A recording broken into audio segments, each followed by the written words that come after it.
Contando historia. Vamos a adentrarnos hoy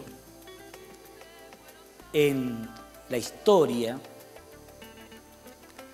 de un deporte muy peculiar que despertara tantas pasiones y tantos puntos de vista encontrados, como es el box o el boxing inglés, deporte que, según cuenta la historia, reconoce su origen en el continente africano, en la zona de Etiopía, desde donde se trasladó al Egipto de los faraones. Hay pinturas que así lo testifican. De allí pasó a la Grecia, a Creta, hasta oficializarse en los Juegos Olímpicos. Data el nombre del primer campeón olímpico de este deporte. De allí se pasó al Asia. Después, durante mucho tiempo, desaparecen los rastros de este deporte, del pugilato como tal,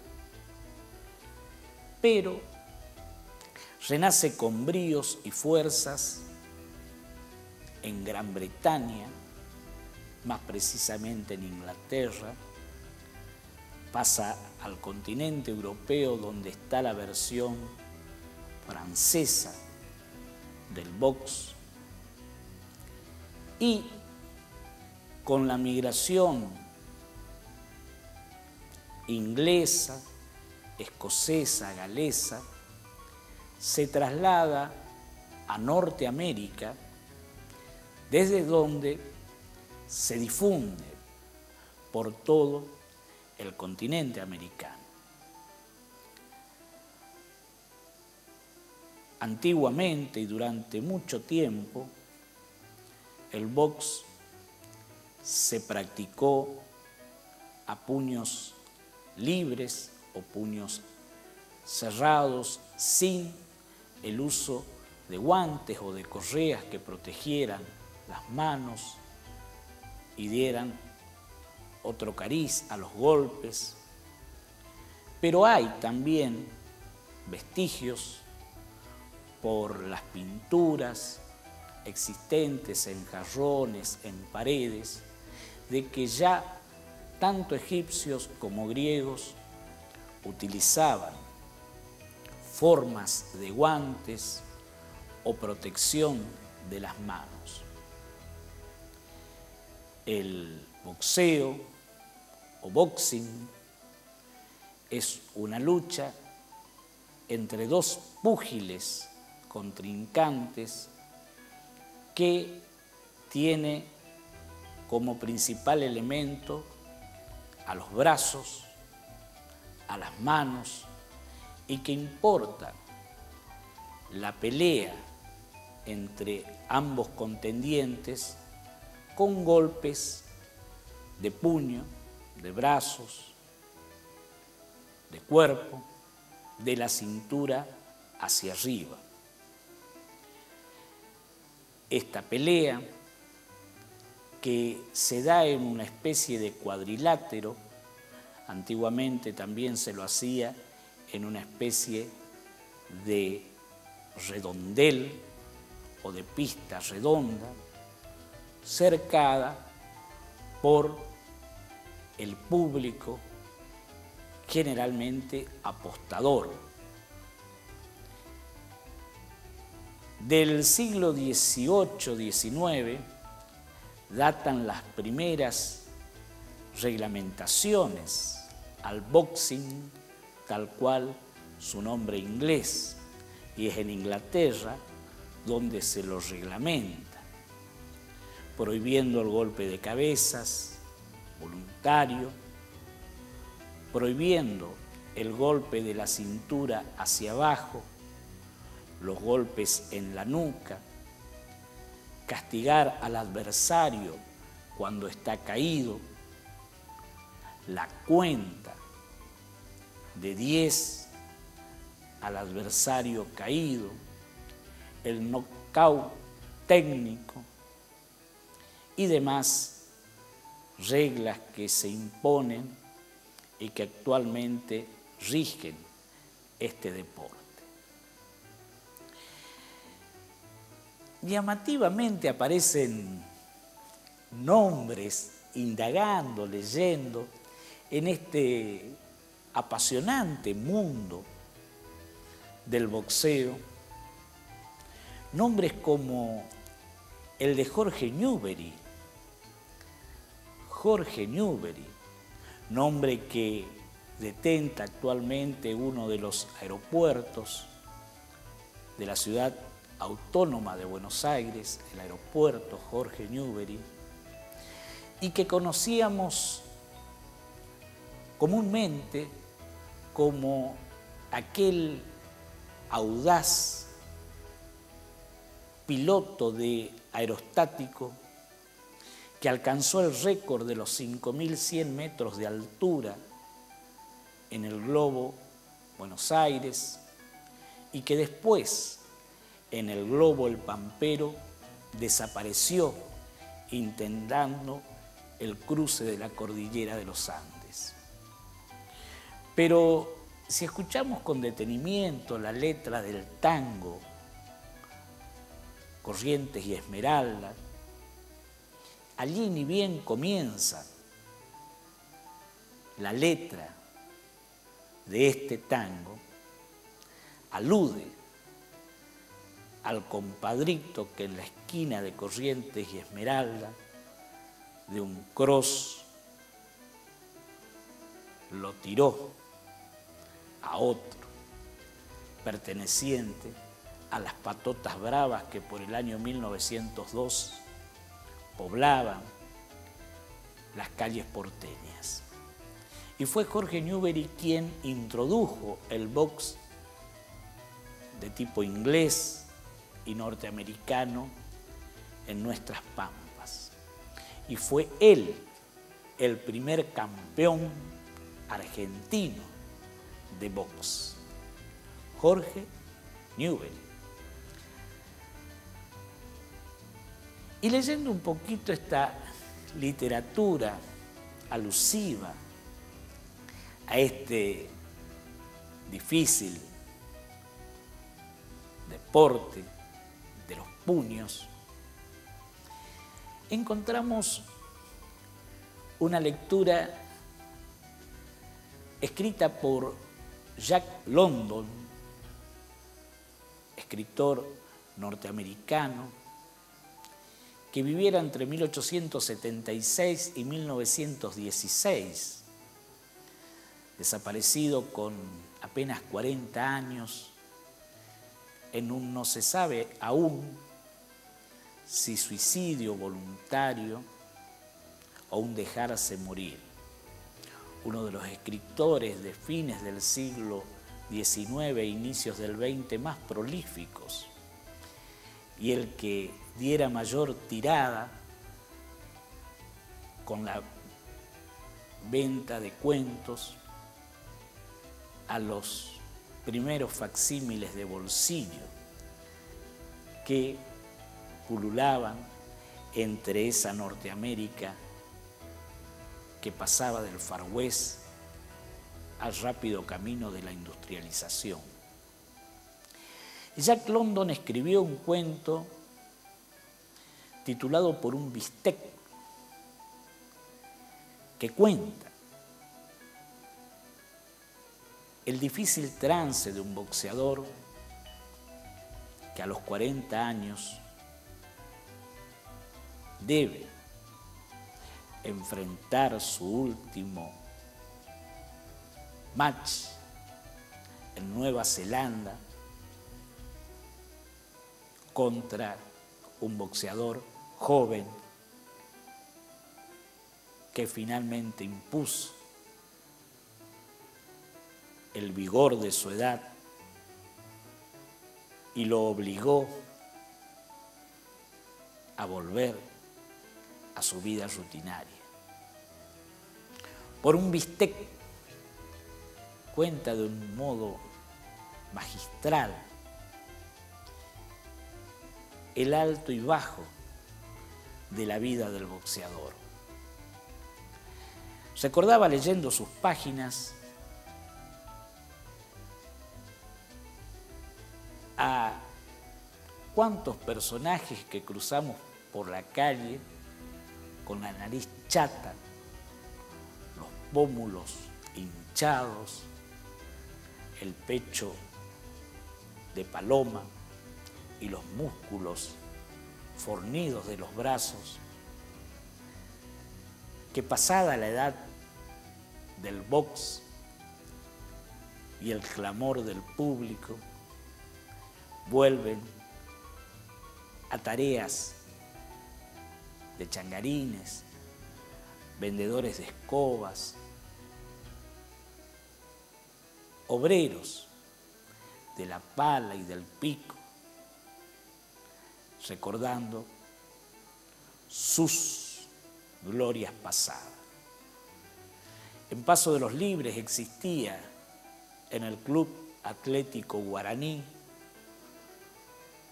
un ring que hizo célebres a boxeadores del medio y de las zonas aledañas, quienes tuvieron su comunitaria cuota de gloria y de allí otra vez a la difícil vida cotidiana.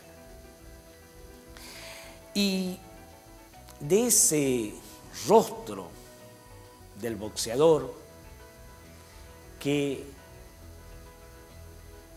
en su faz deportiva ofrece la nariz y el pómulo como frente a los duros golpes de puño esgrimidos por el adversario, hace Jack London en este cuento por un bistec una descripción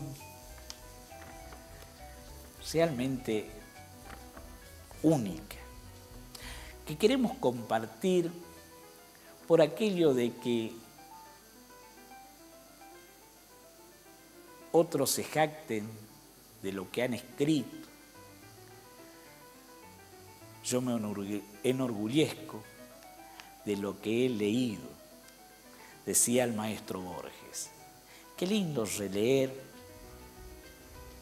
estas líneas de London cuando dice: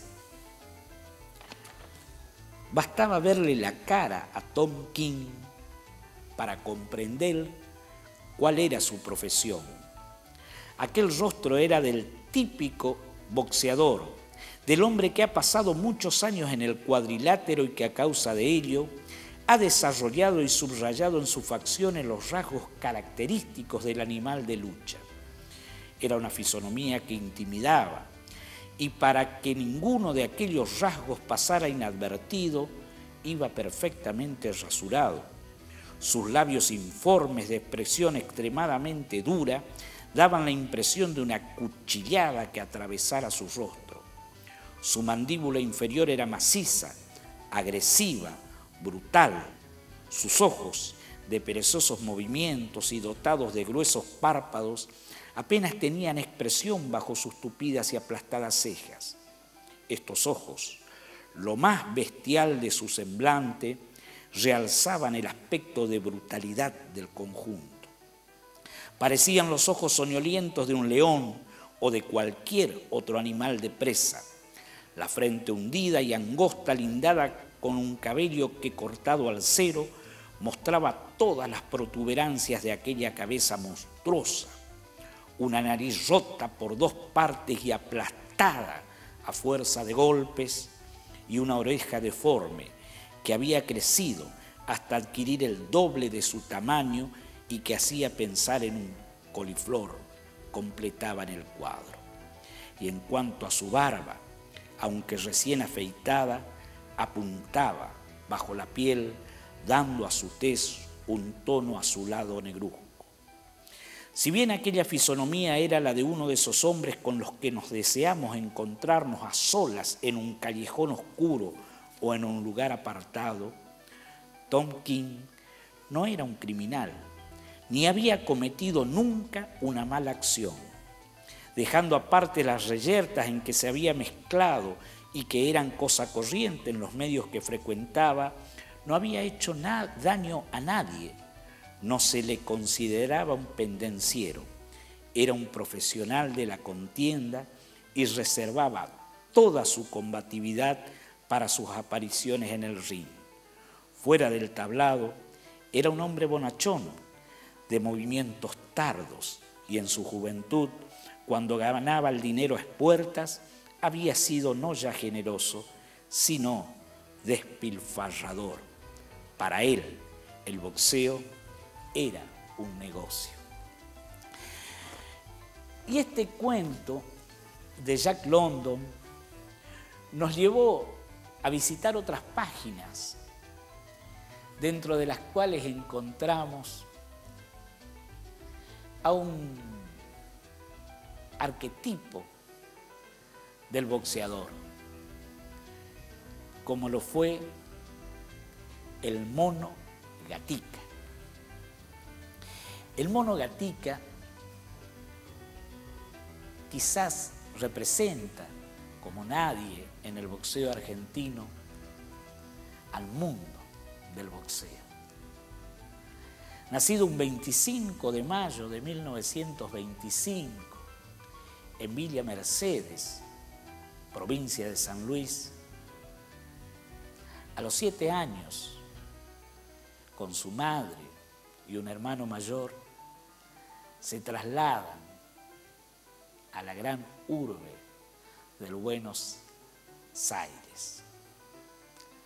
Y allí, con apenas 10 años, oficiaba de lustrabotas, lustrín, en la Plaza Constitución. Allí lustraba las botas, los zapatos, a cuantos transeúntes que transitaban hacia el tranvía, hacia el tren, hacia el colectivo. Y allí debió ganarse, a fuerza de puños, el lugar de lustrador, peleando en callejeras riñas por el mendrugo que le daba ese difícil oficio de lustrador de zapatos. Y allí fue visto por un polaco que merodeaba la zona, Klopczyk, y de allí, viendo la manera en que se defendía y defendía su lugar en la Plaza Constitución, le ofreció pelear por 20 centavos en un bar del asilo de los marineros ingleses, cito en el Paseo Colón, aquel del cual dice el tango, donde van a morir los que no tienen fe. Y en el Paseo Colón, en ilegales peleas a 3 rounds, debía ganarse los 20 centavos derribando marineros perdidos por haber llegado tarde al barco que zarpaba de la boca. Esos fornidos marineros, ese mundo del hampa, del bajo fondo porteño, fue el origen del mono Gatica. De allí, la fortaleza de sus puños lo llevó hasta el ofrecimiento en 1945 de una pelea de semifondo en el emblemático Luna Park. Y allí, en esa primer pelea, a un tal Mayorano, Gatica lo tumbó en el primer round. De allí, 3 peleas en el 45 y 7 peleas en el 46 hicieron del lustrabotas puntano Gatica el tigre Gatica para la popular, para la tribuna del Luna Park, y el mono Gatica para el ringside, los poderosos que se sentaban en las primeras filas. 95 peleas profesionales llevó a cabo el mono Gatica. 85 ganó, 7 empató, 2 perdió y 1 abandonó. Tuvo la meteórica carrera del boxeador que coincidió con la década peronista de 1945 a 1955. Llamativamente, el 16 de septiembre de 1943 comenzó su ocaso. En una pelea de la suerte de 6 que tuvo que enfrentar al campeón argentino Prada, con el cual 3 victorias se debieron a Gatica y 3 a Prada. Un fatídico 16 de septiembre también de ese año 55 fue 2 días antes el último match de Gatica, donde una fractura en su mandíbula no lo conminó a dejar el cuadrilátero, pero sí hizo que al séptimo round Prada lo venciera. Y allí, a los 2 días, cae por la Revolución Libertadora, quien durante un tiempo fuera su promotor político, Juan Domingo Perón, y comenzó también el ocaso del mono Gatica.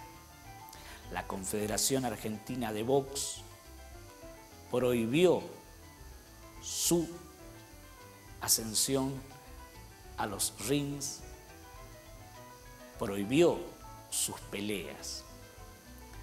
Cuenta la anécdota que en cierta oportunidad, en 1956, en que el mono Gatica peleaba ilegalmente, pues estaba prohibido, al 4.º round lo noqueó a su adversario y al 5.º round entró el policía de la Federal a prohibir la pelea porque estaba peleando un prohibido por la Libertadora, símbolo del peronismo del 45 al 55.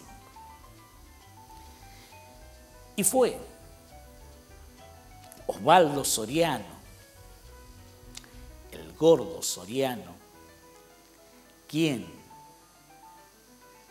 en un cuento inolvidable recrea la triste, encumbrada y gloriosa vida del mono Gatica. En el 2003, sus restos que descansaban en la Chacarita fueron trasladados a su San Luis, a su Villa Mercedes natal, donde en un monumento erigido en su homenaje pusieron su féretro de pie, como correspondía a un campeón de box. No fue campeón argentino, tuvo su prueba en los Estados Unidos en 1951, viaje promovido por el general Perón. Allí, presa de ese cancherismo argentino, ofreció inocentemente su rostro